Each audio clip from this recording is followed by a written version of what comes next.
My name is Morgan Ingram. I'm 17 years old. 3 months ago, my stepmother sat me down at the kitchen table and told me to sign over the $400,000 my dead mother left me. My dad stood behind her, arms crossed, and said, "She's your family now. Your mother would have wanted this." I didn't argue. I didn't cry. I didn't raise my voice. I said nothing. The next morning, I handed them a sealed envelope from my mom's lawyer. What was inside that envelope made my father cry for the first time in his life. Not because of the money, because of what my mother wrote about him. Words she'd kept sealed for years, waiting for the exact moment he'd need to hear them. Before we get into what happened, if this story speaks to you, please take a moment to like and subscribe, but only if you genuinely connect with it. And I'd love to know, drop a comment telling me where you're watching from and what time it is where you are. Now, let me take you back 6 months, to the day my mother closed her eyes for the last time. My mother died on a Tuesday. The sun was out. I remember hating it for that. Her name was Claire Ingram. She was 43, a fourth-grade teacher at Millbrook Elementary for 16 years. The kind of teacher who stayed late cutting construction paper, who bought winter coats for kids whose parents couldn't. She taught me to read before kindergarten.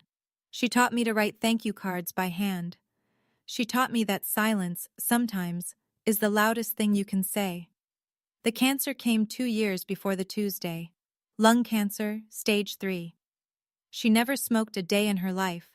The doctor said it happens. She said, "Then we deal with it." And she did. For 23 months she dealt with it.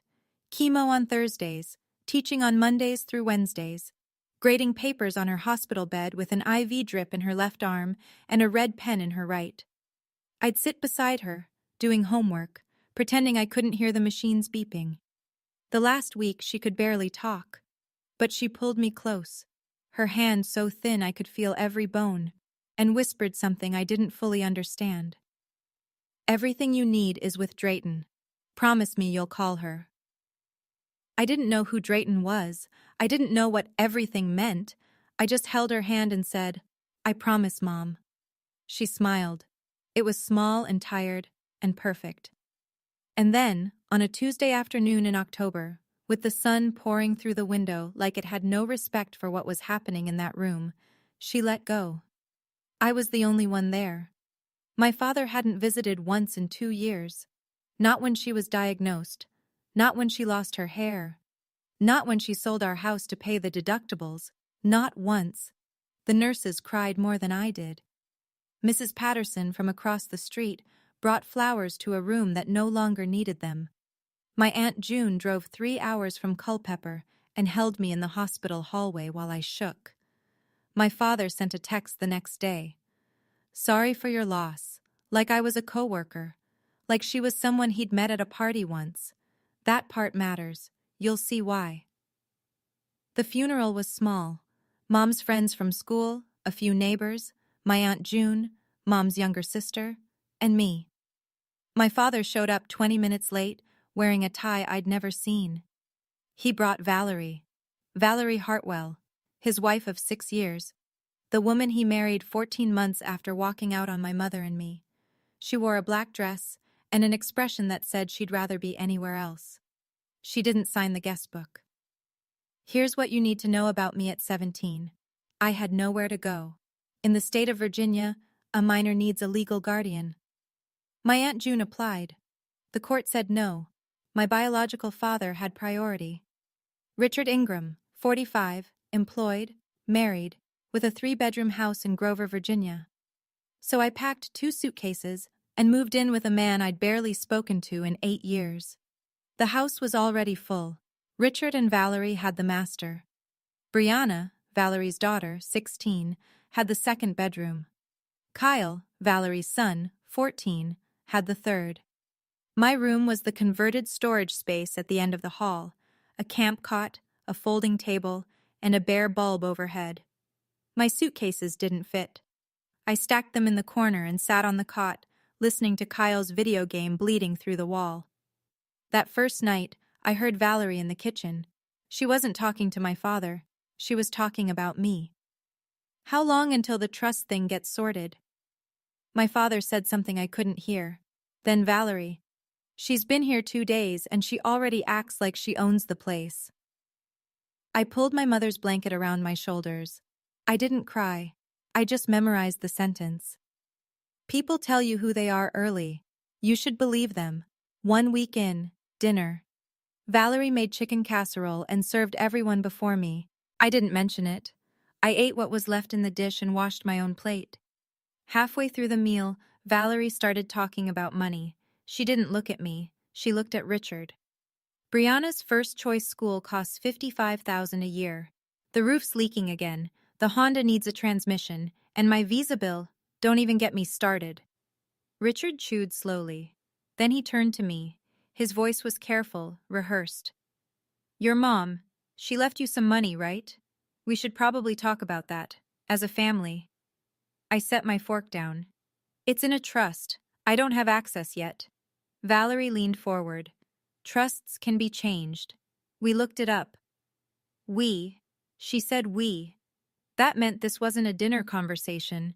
It was a coordinated ask. They'd been discussing it, maybe for days, maybe since before I moved in, maybe since the funeral. I picked up my plate, walked to the sink, rinsed it, dried it, put it away. Morgan, Richard said, we're talking to you. I heard you, I said. I just don't have anything else to say. I went to my room, sat on the cot, opened the small wooden box I'd brought from Mom's house. Inside, her reading glasses, a birthday card she'd written me when I turned 15, and a folded piece of paper with a phone number. The name next to it, in my mother's handwriting. Patricia Drayton, Esquire. I didn't call that night. I didn't know yet how bad things would get. But I ran my thumb over the ink and thought, Mom, what did you know that I don't? Turns out, everything. 2 weeks later, I came downstairs for breakfast and found a stack of papers on the kitchen table. The top page was highlighted in yellow. The header read, Petition for Guardianship of a Minor's Estate, Commonwealth of Virginia. Valerie was pouring coffee. She didn't look up. I picked up the papers. Read the first paragraph. Read it again. Richard walked in, dressed for work. He saw me holding the petition and cleared his throat. It's just paperwork, he said. Standard stuff. If I'm your legal guardian, I should have a say in your finances. It's for your own good, Morgan. I stared at him. You want to control Mom's trust? I want to protect you.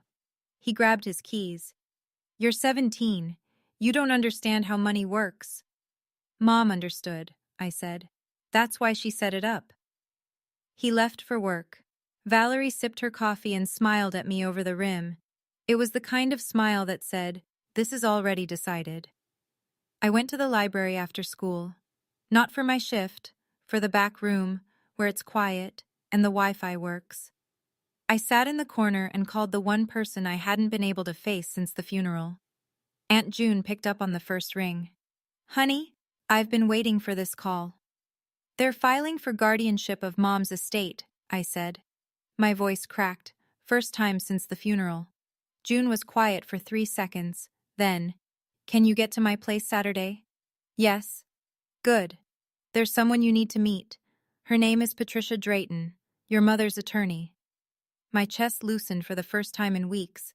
My mother had whispered a name on her deathbed, and now that name was becoming real. Ms. Patricia Drayton's office sat above a hardware store on Main Street in Culpeper. Small town, small building, small sign. But the woman behind the desk was anything but small. She was 58, silver-haired, reading glasses on a chain, and she looked at me the way a person looks at someone they've been expecting for a long time. Sit down, Morgan. Your mother told me a great deal about you. Aunt June sat beside me. Drayton opened a folder, thick, tabbed, organized. Your mother established an irrevocable trust 18 months before she passed. She named me as trustee. You are the sole beneficiary. She paused. Do you understand what irrevocable means? It can't be changed. Correct. Not by your father, not by his wife, not by any court petition for guardianship, because the trust already has a designated trustee, me. I exhaled. I hadn't realized I'd been holding my breath. The trust held $400,000, $250,000 from Mom's life insurance, $95,000 from her savings, and $55,000 from the sale of our house. She'd sold the house 6 months before she died and moved us into a rental. At the time, I thought she was downsizing because of medical bills. Now I understood. She was building a wall. Drayton reached into her desk drawer and pulled out a sealed envelope. Cream-colored, heavy paper. My mother's handwriting on the front. For Richard. When the time comes. Your mother gave me this with specific instructions, Drayton said. She asked that you deliver it to your father, but only when the moment is right. You'll know when. I held the envelope. It was warm, like it had been waiting. Your mother didn't hope for the best, Morgan. She planned for the worst, and she was right. I came home that evening and found my things in the garage. Not all of them, just the personal ones. The box of Mom's photographs. Her favorite coffee mug, the one with the chipped handle that she refused to throw out. My journal. The bracelet she wore every day for 20 years, a thin silver chain with a tiny locket, all of it stuffed into a black trash bag, sitting on the concrete floor next to a bag of lawn clippings. Kyle was in the living room playing his game. Valerie was folding laundry on the couch. I stood in the doorway holding the trash bag. Where's my stuff? Valerie didn't look up. We needed the space. Kyle needs a gaming room. This is my mother's jewelry, her photos. And this is my house. You're living here rent-free. The least you can do is not take up space. I opened the bag, found the bracelet tangled in a scarf. The locket was open. Inside, a picture of me at age 4 sitting on Mom's lap. The photo was damp. Something had leaked on it. I closed the locket, put the bracelet on my wrist, felt the clasp click into place. You can take my room, I said, and my voice was very steady. You can take my chair at the table, but you don't get to throw my mother in the trash. Valerie looked at me for the first time. Something flickered in her face. Surprise, maybe, or recognition that she'd finally found the line she shouldn't have crossed. She went back to folding. Kyle walked past the garage on his way to the kitchen and saw me kneeling on the concrete, sorting through the bag. He slowed down but didn't say anything. Even he knew, I think, that this particular moment wasn't funny. That night, I spread the photos on my camp cot and separated the water-damaged ones from the ones that survived. 11 photos were ruined, edges curled, colors bleeding. The rest I sealed in a gallon Ziploc bag and hid inside my suitcase. I wore the bracelet from that night forward, slept in it, showered in it. I wasn't taking it off until I was somewhere safe. I texted Aunt June. They threw out Mom's things. I need to get out of here. June replied in 30 seconds. 7 months, honey. You turn 18 in 7 months. We'll get you through this. 7 months. I started counting. The confrontation came on a Thursday. Richard called me into the living room after dinner. Valerie was on the couch, arms crossed, legs crossed, jaw set. She'd been building to this. I could tell by the way she'd barely spoken at dinner, storing her energy for the main event. Sit down, Morgan. I sat. We need that money, Richard said. Brianna's college, the roof. Your stepmother's been carrying this family on her back, and we're drowning. That money isn't mine to give, I said. It's in a trust. It's your trust. You can talk to the lawyer. Tell her to release it. No. Valerie uncrossed her arms. Your mother wouldn't want you to be this selfish. I looked at her, then at my father. You don't get to tell me what Mom wanted. You left her. The room went very still. Richard's face changed. Not anger exactly, but something older. Shame dressed up as authority. I'm still your father. Then act like one. Silence. 10 seconds. 15. Valerie broke it. See? This is exactly what I'm talking about. No respect, no gratitude. We feed her, house her, and she sits there like a little queen on a pile of money. Richard rubbed his face with both hands. When he looked up, his eyes were hard. "If you can't be part of this family, Morgan, maybe this isn't the right home for you." There it was, the threat. Cooperate or we throw you out. A 17-year-old girl with nowhere to go. I stood up. My hands were trembling, but I kept them at my sides. "You left Mom when she was healthy. You didn't come back when she was dying. And now you want her money." I walked to my room and closed the door. Quietly, the way my mother would have. The phone campaign started the next day. Valerie called Richard's mother, Grandma Shirley, then Aunt Linda, Richard's older sister, then Uncle Dean, his younger brother. She told each of them a version of the same story. "Morgan is sitting on a fortune while the family struggles. She refuses to help. She's ungrateful. She's turning into her mother." That last part was supposed to be an insult. It was the highest compliment anyone could give me. Grandma Shirley called first. "Morgan, your father is feeding you and putting a roof over your head. The least you can do is help out." "Hi, Grandma. The money is in a trust. I legally can't access it." "Then untrust it. Talk to the lawyer." "That's not how it works. Your mother raised you better than this. She'd be ashamed." I held the phone away from my ear, let the words float past me. Then I said, "I love you, Grandma. I have to go." Aunt Linda texted, "Don't be that kid, Morgan. Family helps family." I didn't respond. Uncle Dean didn't call. He didn't text. I thought that was strange at the time.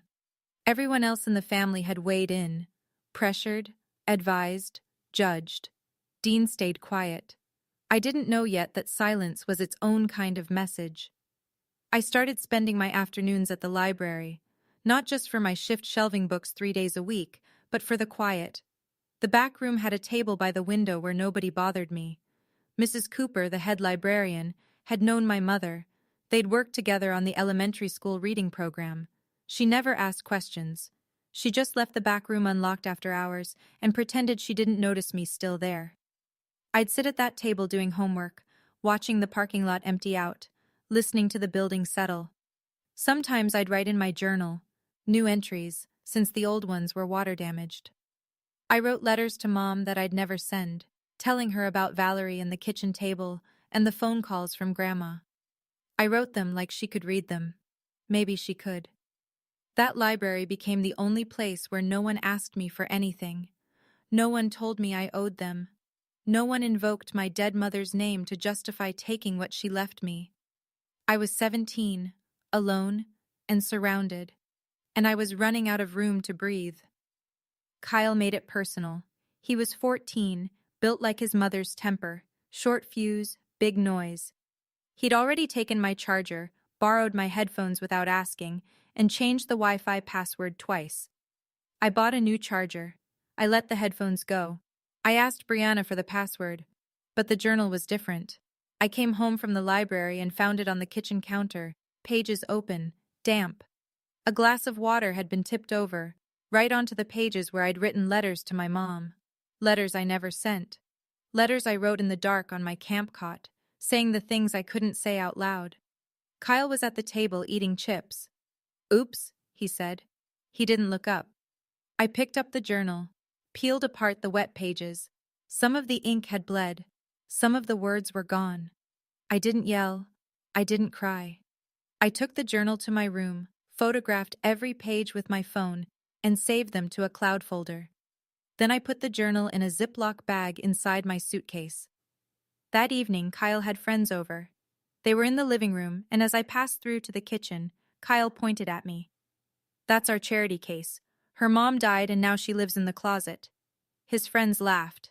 I kept walking. Later, I was in my room with the door cracked when I heard a knock. Brianna stood in the hallway, arms wrapped around herself. "I'm sorry about Kyle," she whispered. "He's a jerk." "It's not your fault."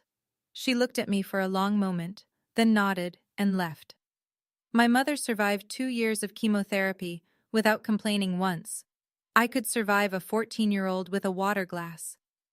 Okay, I need to pause here for a second. Because right now, looking back, I keep asking myself, would it have been easier to just hand over the money, walk away from all of it and start fresh?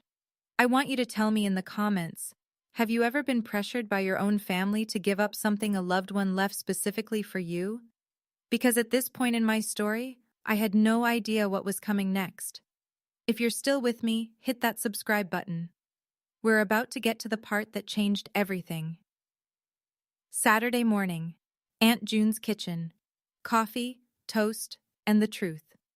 June is 39, a nurse at Culpeper Regional Hospital. She has my mother's eyes, dark brown, steady, the kind that don't flinch. She'd taken a double shift the night before, but still got up early to make breakfast. Your mom started the trust right after the diagnosis, June said, pouring cream into her mug. 18 months before she died, she sat at my kitchen table, this table, with a legal pad and a list of everything she owned. Why didn't she tell me? You were 15, Morgan. She didn't want you carrying that weight. June set down her mug. She told me something I'll never forget. She said, Richard will remarry, and whoever he picks will come for this money. I know him. I looked at my hands. My mother's bracelet caught the light. She didn't hate your father, June said softly. She just understood him. She knew he was weak. She knew he'd convince himself that sharing was the right thing, and she knew he'd let someone else make the decision for him. So she made the decision first. Exactly. June reached across the table and held my hand. Your mom wrote 3 letters. One for you. Ms. Drayton already gave you that. One for Richard. That's the sealed envelope. And one for Drayton herself, with instructions. What kind of instructions? Legal ones. What to do if Richard petitioned the court. What to do if someone tried to impersonate your guardian. What to do if things got ugly. June paused. Your mom spent her last year planning for your future. Not hers.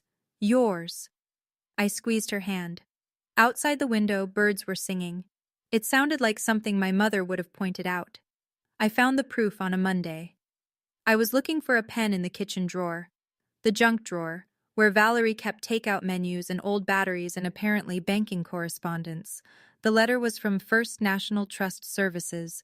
It was addressed to the office of Patricia Drayton, but a copy had been sent to the household, standard procedure for any inquiry related to a minor's account. The letter stated that a request had been received from Valerie Ingram, legal guardian of Morgan Ingram, asking for a full account summary and withdrawal procedures for the trust. The request was denied. The letter cited the trust agreement. All inquiries must go through the designated trustee. Valerie had called the bank.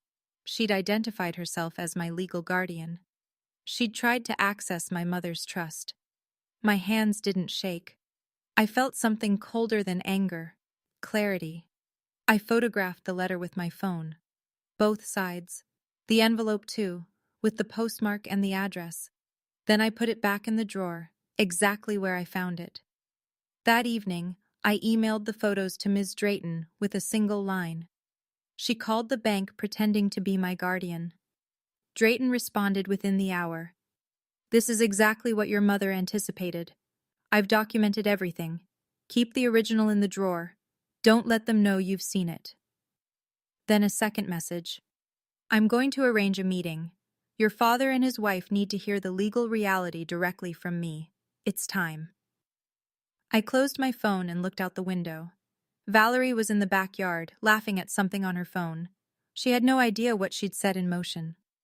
My mother had anticipated this exact move. She'd written instructions for it, every single step. The Sunday dinner at Grandma Shirley's house was Valerie's grand performance. Everyone was there. Shirley at the head of the table, Aunt Linda and her husband Gary, Uncle Dean, quiet as always, Richard, Valerie, Brianna, Kyle, and me, sitting at the corner, closest to the door. The meal was pot roast and potatoes. Small talk lasted 12 minutes. Then Valerie set down her fork, pressed a tissue to her eye, and began. I've tried so hard. Her voice cracked on cue. I've opened my home to Morgan. I've treated her like my own. But she refuses to be part of this family. Linda looked at me with that expression, pity laced with judgment. Valerie continued. She's sitting on money her dead mother left while we struggle to put food on the table. Richard works 60 hours a week. I gave up my career for these kids, and Morgan won't even help with college for Brianna. Grandma Shirley set down her knife. Morgan, your father has done everything for you. Don't you think it's time to give back? I held my fork. My mother's bracelet pressed against my wrist. Linda leaned in. Claire would have wanted you to help your siblings. They are your siblings now. No one at that table had been to my mother's funeral except me and my father. Not Shirley, not Linda, not Dean. They hadn't sent flowers. They hadn't called. They'd never met Claire, or if they had, it was once, years ago, at a barbecue they didn't remember. And now they were telling me what my mother would have wanted. I looked around the table. Pot roast going cold on 8 plates. A family portrait on the wall behind Shirley. Richard at 12, Linda at 15, Dean at 8. No picture of me. I'd never been to this house before 3 months ago.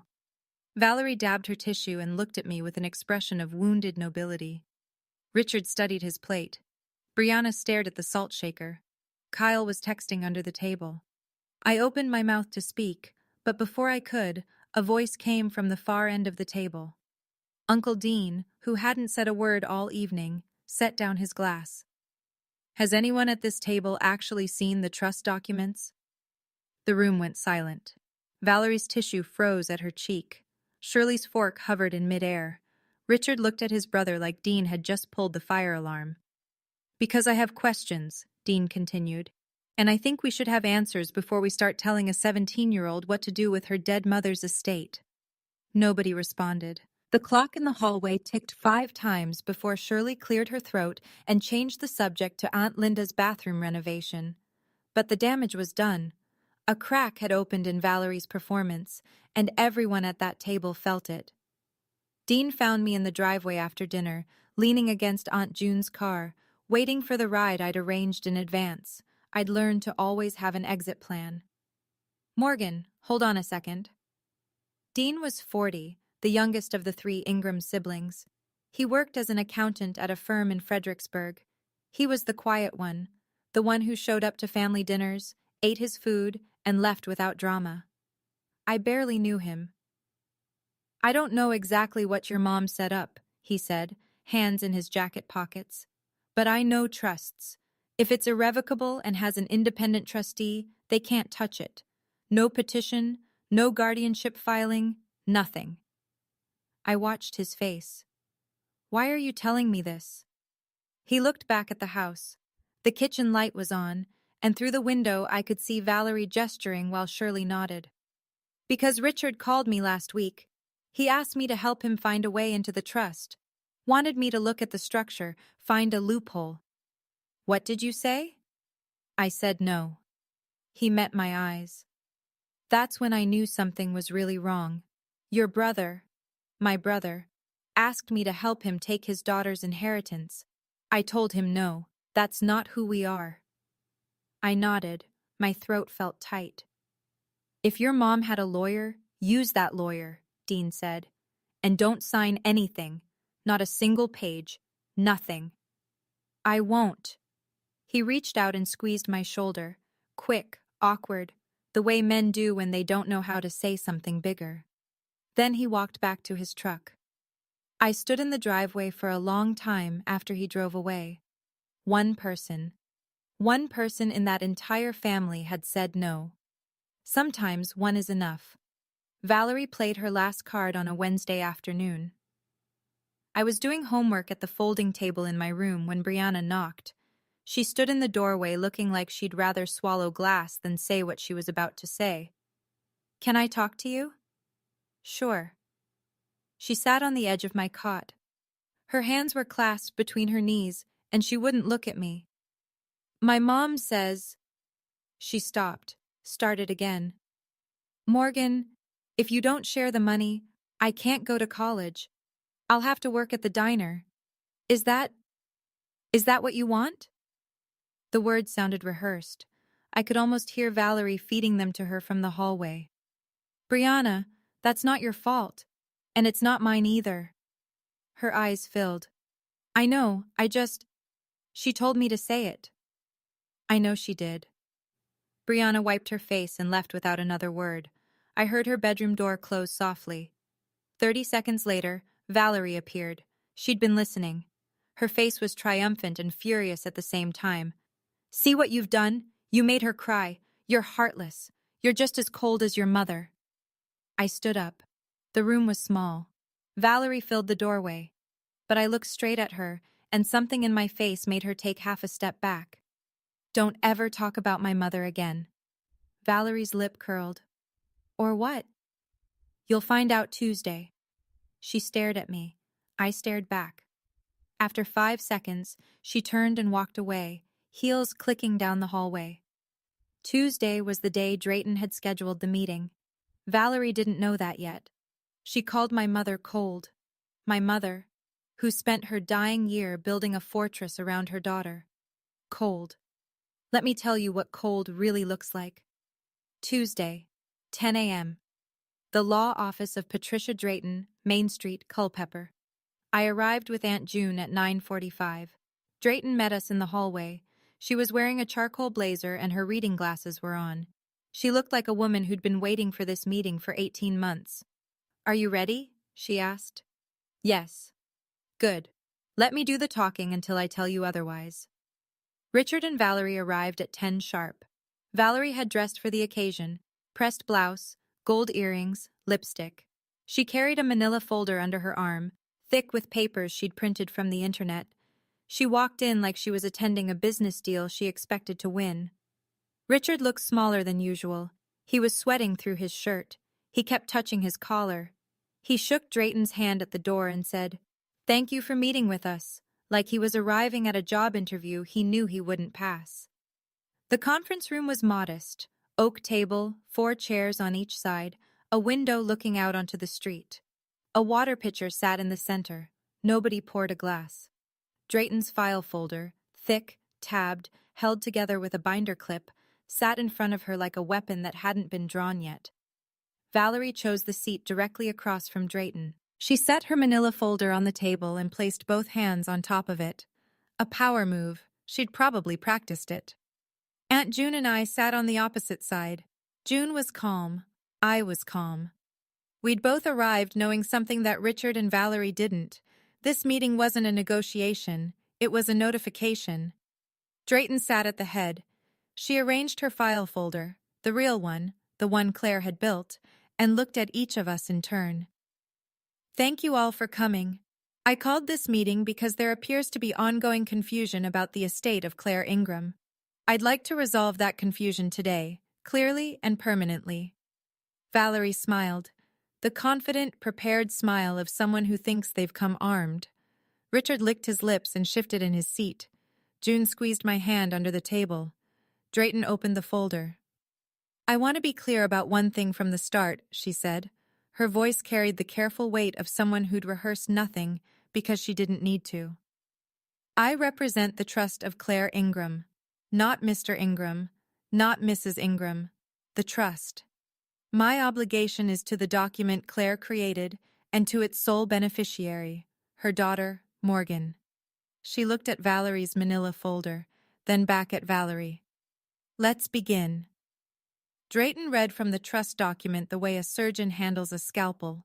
Precise, unhurried, and final. Claire Ingram established an irrevocable trust on March 14th, 2 years ago. The trust names me, Patricia Drayton, as sole trustee. The sole beneficiary is Morgan Claire Ingram. The trust contains $400,000 in combined assets. She turned a page.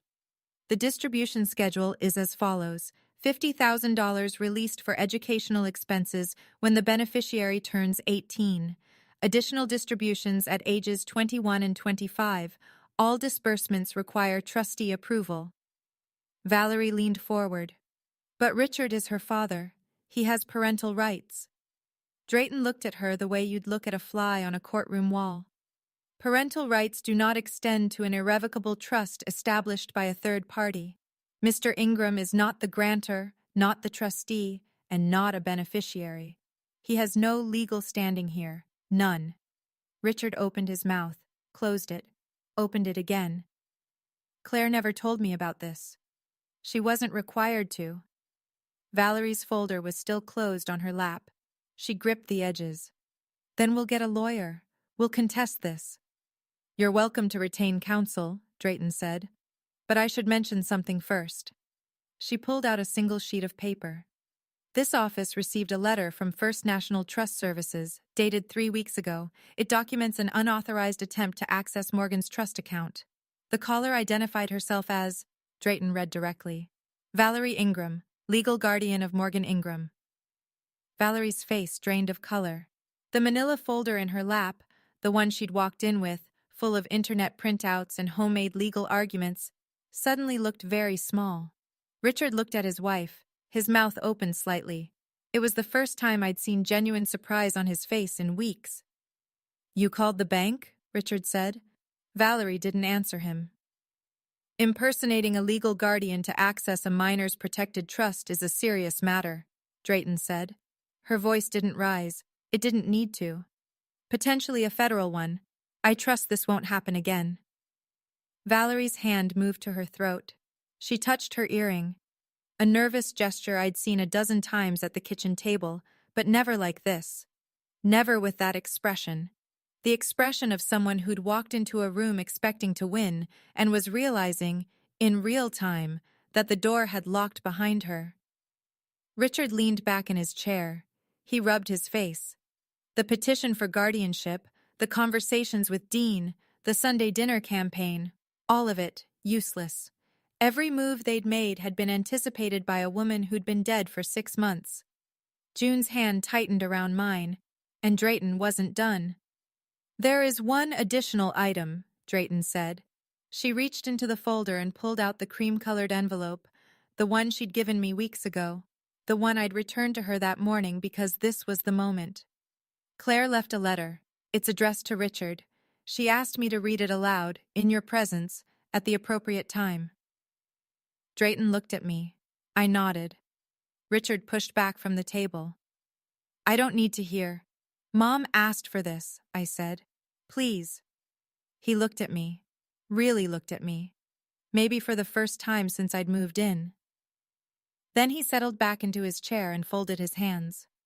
Drayton opened the envelope, unfolded the letter, and read, Richard, if you're hearing this, then what I expected has happened. I'm gone, and someone in your life is trying to take what I left for our daughter. Valerie's jaw tightened. Richard didn't move. I want you to know. I don't hate you. I don't write this with anger. I write it with clarity. I know you, Richard. I've always known you. You're not a bad man. You're a weak one. And weakness, left unchecked, does the same damage as cruelty. Richard's eyes were red. His hands gripped the edge of the table. I know you'll remarry. I know whoever you choose will look at what I built and see an opportunity. And I know you'll convince yourself that sharing is the right thing, because it's easier than fighting for your daughter. Drayton's voice was steady. The room was so quiet I could hear the clock on the wall. June's breath next to me. The creak of Richard's chair as he leaned forward like the words were pulling him in against his will. I know you'll convince yourself that sharing is the right thing, because it's easier than fighting for your daughter. It was always easier for you to agree than to stand. I used to think that was kindness. Now I know it's just another word for cowardice. Richard made a sound, small, involuntary, like someone had pressed on a bruise he'd forgotten was there. But I'm not writing this to punish you. I'm writing this because our daughter shouldn't have to fight alone. She's strong, Richard. Stronger than you know. Stronger than me, maybe. But she's also 17, and she just lost her mother, and she deserves at least one parent who puts her first. Drayton turned to the final paragraph. Her voice softened, not with sympathy, but with respect. The way you read someone's last words when you know they meant every syllable. I couldn't make you into the father she deserved, but I could make sure she'd be okay without one. That's what this trust is. It's not about the money. It's about making sure our daughter has a floor that no one, not you, not whoever comes after me, can pull out from under her. The last line. Don't be angry at Morgan. Be angry at yourself for making this letter necessary. Richard broke. He put his face in his hands, and he cried. I had never heard that sound from him. Not once in 17 years. It was raw and ugly and real. The sound of a man hearing the truth from a woman he'd underestimated his entire life. Valerie stood up, grabbed her folder and said, "This is ridiculous." She walked out of the room. The door slammed behind her. Aunt June put her arm around me. I held my mother's bracelet and felt the locket press against my pulse. Mom saw everything, even from the other side. I have to stop here for a moment, because I know some of you are feeling exactly what I felt sitting in that room. If your parent ever chose someone else over you, if you've ever waited in silence while other people decided what you were worth, I see you. This story isn't over. That letter was the beginning, not the end. Drop a comment and tell me, would you have opened that envelope? Or would you have kept it sealed forever? Stay with me. Because what happened after Valerie walked out of that office is something I never saw coming. The parking lot was empty except for 3 cars. Richard sat in his truck with the engine off, both hands on the steering wheel, staring at nothing. I walked over, opened the passenger door, sat down. We didn't speak for a full minute. The truck smelled like coffee and work gloves. A pine air freshener hung from the rearview mirror, dried out, months past useful. "I didn't know she wrote that," he said finally. His voice was hoarse. "Yes, you did," I said. "You just didn't think she'd actually say it." He flinched, small, but I saw it. "I'm not going to fight you, Dad." I kept my voice even. "But I'm not giving you Mom's money. It's not mine to give. She put it in trust for a reason. She knew you'd ask, and she made it so the answer would always be no, even if I was too scared to say it myself." He stared through the windshield. His knuckles were white on the wheel. "I'll stay in your house until I turn 18. 7 months. I'll be respectful. I'll clean up after myself. I won't cause problems. But I need you to understand. I'm leaving the day I turn 18, and I'm not coming back." "Where will you go?" "That's not your problem anymore. You made sure of that a long time ago." I opened the door and stepped out. The gravel crunched under my sneakers. "Morgan." I stopped. "Your mother was—" He paused, swallowed. "She was always the stronger one." "I know," I said. I closed the truck door and walked across the parking lot to June's car. I didn't look back. I could feel him watching me, but I didn't turn around. You had 8 years to be my father, I thought. Mom had 2 years left. She used every single day, Ms. Drayton moved fast. By the end of the week, Richard and Valerie each received a certified letter from her office. The language was formal, the message was simple. All communication regarding the Claire Ingram Trust must be directed through the trustee. Any attempt to contact Morgan about financial matters, directly through family members or through third parties, would be documented and reported. A separate letter went to Valerie specifically. It included a copy of the bank's denial and a note. No further legal action will be taken at this time regarding the unauthorized inquiry. However, this documentation has been filed and preserved. Valerie knew what that meant. One more step, and she'd be explaining herself to someone with a badge. The following Saturday, I sat in Drayton's office and signed the beneficiary acknowledgement, a form confirming I understood the trust terms, the distribution schedule, and my rights. $50,000 for education at 18, a second release at 21, the remainder at 25, all managed by Drayton until then. "Your mother spent a lot of time on this," Drayton said, watching me sign. "She rewrote the distribution clause 3 times. She wanted to make sure you'd have enough to start, but not so much that you'd stop building." "That sounds like her." Drayton smiled for the first time since I'd met her. It was brief, but real. She also left a note in the file. Not a legal document, just a sticky note in her handwriting. It says, "Tell Morgan I'm proud of her, even if she doesn't need to hear it." I pressed my pen against the table, breathed in, breathed out. "She was wrong about that," I said. "I really needed to hear it." "Your mother didn't just leave you money, Morgan. She left you a wall, and nobody was getting through it.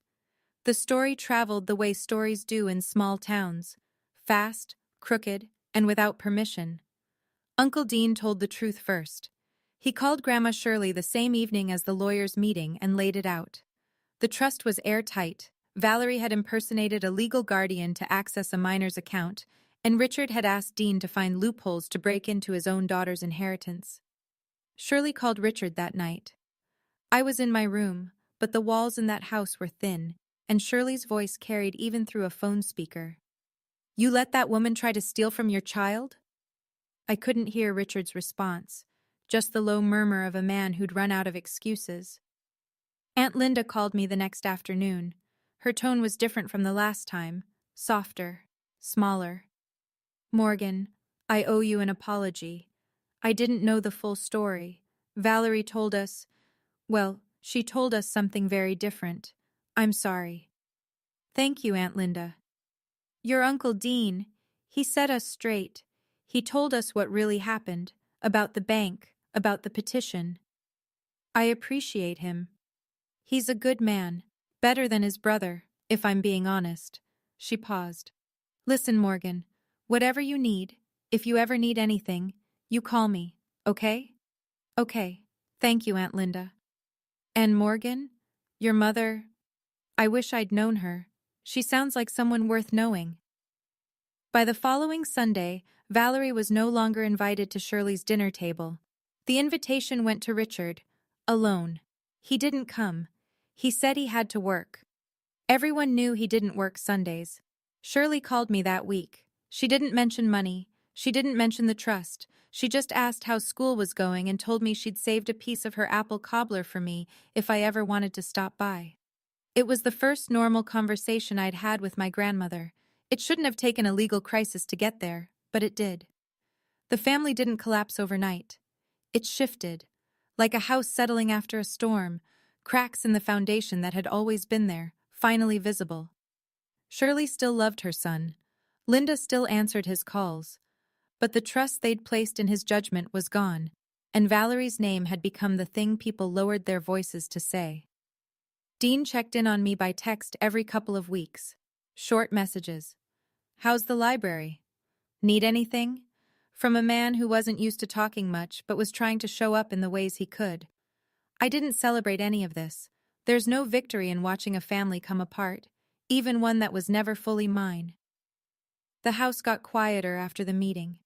Not peaceful, just emptier. Richard and Valerie fought behind their bedroom door. I could hear the rhythm, if not the words. Valerie's voice rising, sharp and fast. Richard's dropping, slow and flat. The arguments always ended the same way. A door slamming, then the television turning on too loud. One night, about 3 weeks after the meeting, I passed the kitchen and heard Valerie on the phone. She was talking to her own mother, and she wasn't performing anymore. The mask was off. "He's useless," she said. "He can't even get money from his own kid. I married him because I thought he had potential. Turns out his dead wife was the one with the plan." I stood in the hallway, perfectly still. She laughed, a harsh, short sound. "I should have looked at the finances before the wedding. My mistake." She hung up. I walked back to my room before she saw me. That night, I understood something about Valerie that I hadn't before. Richard wasn't a partner to her. He was an investment that failed to pay off. She'd calculated the return, and now that the numbers didn't work, she was cutting her losses. Richard, meanwhile, retreated. He came home from work, ate in front of the TV, and went to bed. He stopped asking me about the trust. He stopped asking me anything at all. Around 11 that night, Brianna knocked on my door. "Hey," she whispered. "Hey." She leaned against the doorframe. "For what it's worth, I think your mom sounds like an amazing person." I looked at her. This girl who'd been dragged into a mess she didn't create, by a mother she couldn't control. "She was," I said. "She really was." Brianna nodded. And for one small moment, in that ugly house, something gentle happened between us. 7 months passed the way tough months do, slowly on the inside, fast on the calendar. I kept my head down. I went to school. I worked at the library. I studied for the SATs at that same back table by the window and scored a 1,380.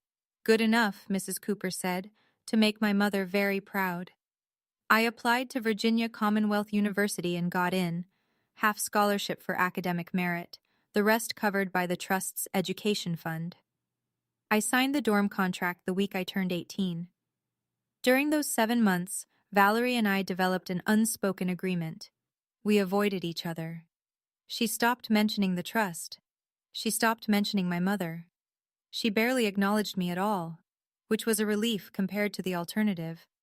Richard drifted through the house like a man sleepwalking through his own life, present at meals, absent in every way that mattered. Kyle grew quieter around me too. I never knew if Dean had said something to Richard about the bullying or if Kyle just got bored.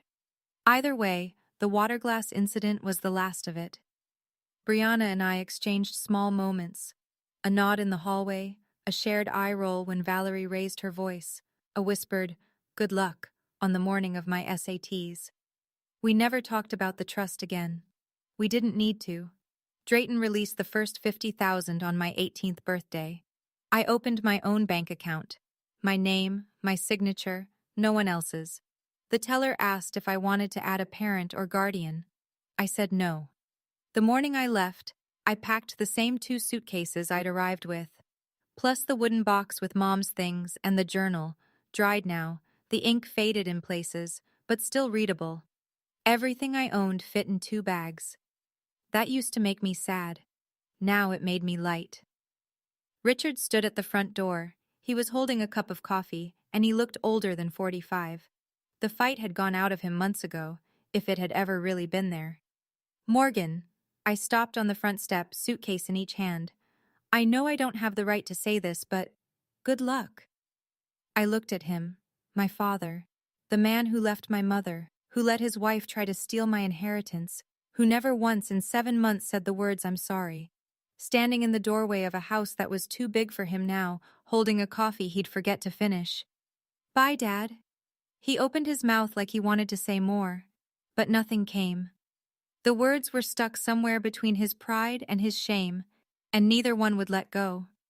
I walked to Aunt June's car, loaded my bags, and got in. June put her hand on mine and said, "Ready?" "Ready." She pulled out of the driveway. I watched the house shrink in the side mirror. I didn't slam any doors, I just closed them, quietly, the way my mother would have.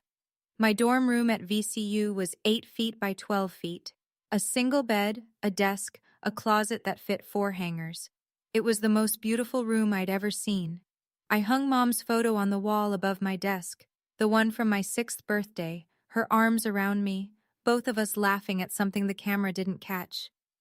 I set the wooden box on my nightstand, and I put on her bracelet every morning like a ritual. College was ordinary in the best way. Classes, dining hall food, a roommate named Tessa who played music too loud and apologized every time. I declared English as my major because writing was the only thing that made me feel close to Mom, and she'd always said the world needed more people who could tell the truth clearly. I joined the campus literary magazine, wrote a personal essay for my freshman composition class about trust, the legal kind and the human kind. My professor wrote in the margin, "This is publication ready. I didn't submit it anywhere." The story wasn't finished yet. Aunt June drove down from Culpeper once a month with Tupperware containers of food and gossip I didn't ask for, but always appreciated. She'd sit on my dorm bed and tell me stories about Mom as a teenager. How Claire once drove 3 hours in a snowstorm to bring June's forgotten science project to school. How Claire had applied to law school before choosing education instead. "She would have been a terrifying lawyer," June said once, laughing. But she liked kids more than courtrooms. Drayton sent quarterly trust statements, clean, professional, exactly what Mom would have wanted. Each one came with a brief handwritten note. "Investments performing well. No irregularities. Once. Your mother would be proud of your grades." Drayton never overstepped.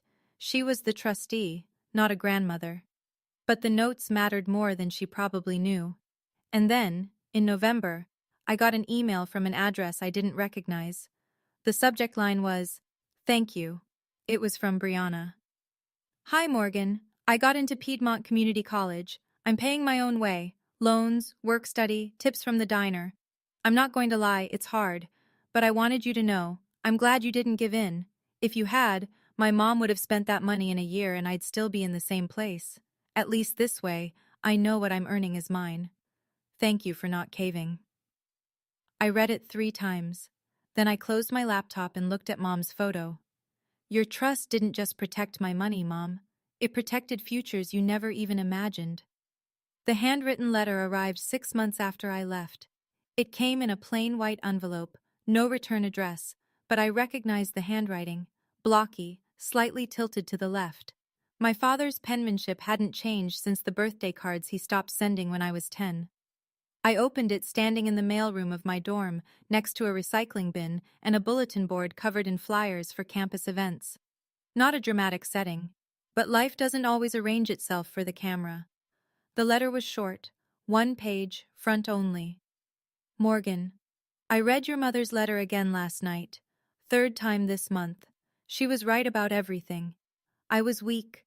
I am weak. I let Valerie decide things that were mine to decide, and I let you carry the cost of that. I'm sorry I wasn't the father your mother described. I'm trying to figure out how to be better. I started seeing someone, a counselor, I mean. Valerie and I separated in October. She took the kids and moved to her mother's place in Richmond. The house is quiet now. Too quiet. I don't expect you to believe any of this. I don't expect you to write back. But I wanted you to know that I heard your mother. Finally. Too late, probably. But I heard her." He signed it. Dad. I stood in the mailroom for a long time. The fluorescent light buzzed overhead. A girl from the 3rd floor came in, grabbed a package, and left without noticing me. Life has a way of moving around grief like water around a rock. I didn't write back, not because I was angry, and not because I didn't believe him. I think I did partly. The counseling, the separation, the rereading of my mother's letter, those sounded like the actions of a man who was finally doing the work he should have started a decade ago. But forgiveness isn't something you hand over on demand. It's something you grow into, slowly, like a garden you plant, without knowing when anything will bloom. I wasn't ready. Maybe I would be next year, or the year after that. Maybe I'd sit across from him at a diner someday, and let him buy me coffee and we'd talk about ordinary things. Maybe not. I took the letter home, folded it neatly, and placed it inside the wooden box, right next to Mom's bracelet and the birthday card she wrote me when I turned 15. I didn't throw it away. That meant something. I just wasn't sure what yet. It's spring now. The trees outside my dorm window are coming back to life, the way things do when you give them enough time and enough light. I'm sitting at my desk, Mom's photo in front of me, her bracelet warm against my wrist. The locket is open. 4-year-old me grins up from her lap, unaware of everything that's coming. I close it gently. My mother didn't teach me to fight. She taught me something harder. She taught me to prepare. She taught me that some battles don't need shouting, or lawyers in expensive suits, or revenge fantasies played out in public. They need a woman with a legal pad and a clear head, sitting at her sister's kitchen table, building a fortress her daughter wouldn't need for years. If someone in your life tells you that loving your family means handing over what's yours, that's not love. That's control wearing a mask. You don't owe anyone your inheritance. You don't owe anyone your boundaries. And you absolutely don't owe anyone your silence. My mom couldn't be here to protect me in person. So she put it in writing. She put it in a trust with a lock that couldn't be picked. She put it in a letter that said everything I wasn't old enough to say myself. And that was enough. I open my laptop. I start typing. I'm telling this story because my mother can't, and because somewhere out there, someone is sitting at a kitchen table being told that family means giving up what they're owed. It doesn't. It never did. My name is Morgan Ingram. I'm 18 now. I have my mother's bracelet, my mother's trust, and my mother's spine. And for the first time in my life, I'm exactly where she wanted me to be. That's my story. If it reached you, if you've ever had to hold your ground when the people who were supposed to protect you told you to sit down, I want to hear about it. Drop a comment and tell me, what boundary did you set that changed your life? And if you want another story with this same energy, I've linked one in the description. It's about a woman whose in-laws tried to take her business. Different battle, same fire. Subscribe so you don't miss it. And thank you for staying until the end. I mean that.